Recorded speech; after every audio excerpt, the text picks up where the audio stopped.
درس مهم جدا وهو الأنشطة الاقتصادية في مصر مع طلاب الصف الخامس في مدرسة ميت الرخاء رقم 1. هنتكلم طريقة الشرح لعب أدوار. هنقوم الطلبة هيقوموا بلعب كل دور في أنواع الأنشطة اللي موجودة في مصر. وهنبدأ بالفلاح والزراعة. أنا الفلاح أقوم بزراعة الأراضي الزراعية حيث تربى الخصبة والمياه العذبة. برافو عليك، عرفنا إن الفلاح من الأدوات المستخدمة معاهم. ننتقل بعد مهنة أخرى بعد الفلاح المحاسب أو التجارة، دي مهمة جدا.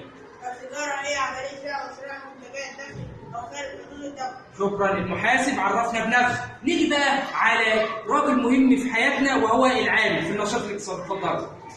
أنا العامل أقوم بزراعة الآلات داخل المصنع. دي صناعة الآلات داخل المصنع. اتفضل. نيجي بقى لمصادر الطاقة، يعرف نفسه.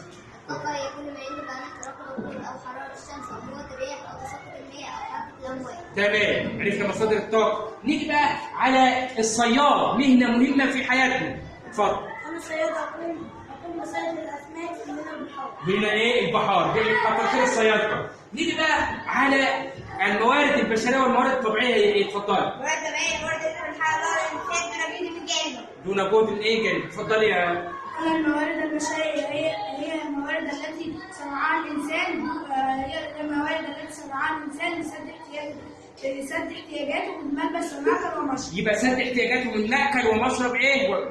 نيجي بقى على الأنشطة اللي الطلاب عاملينها. اتفضلي اهي. دي أنشطة صفية عاملينها الطلاب اهي. نيجي على مهنة أخرى للمهندس، مهنة مهمة في حياتنا والتقدم التكنولوجي يجي منه. يعرفنا بنفسه المهندس ايه هي الصناعة؟ الصناعة تحتاج مواد خام له منتجات تسد احتياجات الإنسان من مأكل ومشرب وملبس. يبقى المهندس قدام الأجهزة الكمبيوتر أهو عرفنا ايه هي مهنة ايه؟ الصناعة والمهندس. خطوة كده. يبقى كده خلاصة الموضوع اللي هو الطلاب عملوا لنا لعب أدوار. كل الأدوات المستخدمة على قد ما يمكن. الفلاح، المحاسب التجارة، العامل في المصنع ومصادر الطاقة، والصياد داخل البيئة الساحلية والموارد الطبيعية. كل طالب عرف مهنته وتعرفنا بيهم في مجال ايه؟